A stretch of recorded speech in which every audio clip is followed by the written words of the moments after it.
Do we, in a sense, walk the other side of the road, ignore it, shrug our shoulders, and therefore send out a signal that chemical weapons will be used with impunity by him and by others in the future? Or do we try and work with President Obama, with the French, with other members of the international community to do something about it? That in a nutshell is what this is all about. It's not about Iraq, it's not 2003, it's not about boots on the ground, it's not about regime change, it's not even about trying to settle this bloody and awful civil war in Syria. It is simply about intervening on humanitarian grounds to deter the use of chemical weapons again. I don't want to be part of a generation of politicians who, when faced by this terrible threat, in effect shrugged our shoulders and said we couldn't do anything about it. I want to live in a world, I want my children, everybody's children, to live in a world where the use of chemical weapons remains utterly unacceptable. I think there was a strong feeling, there is a strong feeling from the US administration and from others,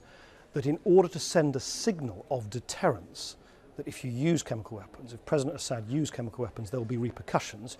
You have to have a link between, if you like, the moment at which the offence is committed and the reaction to it. That is why there is a sense of urgency. But of course we need to go through all the right steps. That's why we are recalling Parliament. We're having a vote today. We've said there'll be a second vote if there's any British direct involvement in a military action. It is why we put forward a resolution in the United Nations, why we've said that we should hear the early findings from the UN weapons inspectors. All of those steps, of course, must take place, but we must not lose sight of the fundamental choice that needs to be made.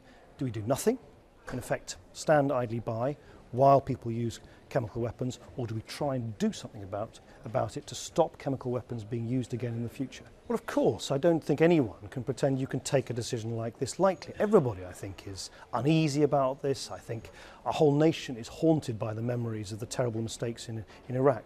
I personally am convinced, firstly, this is nothing like Iraq. This is about an act of, if we take it, an act of deterrence to uphold international law, to uphold humanitarian international law, and to respond to a war crime that has happened, and to do so hand in hand with allies across Europe, North America and elsewhere. But of course these are difficult decisions to take, and of course you need to weigh them up carefully. There is no risk-free answer, but I'm convinced that doing nothing is not the right answer if we want to secure a safe world for generations to come.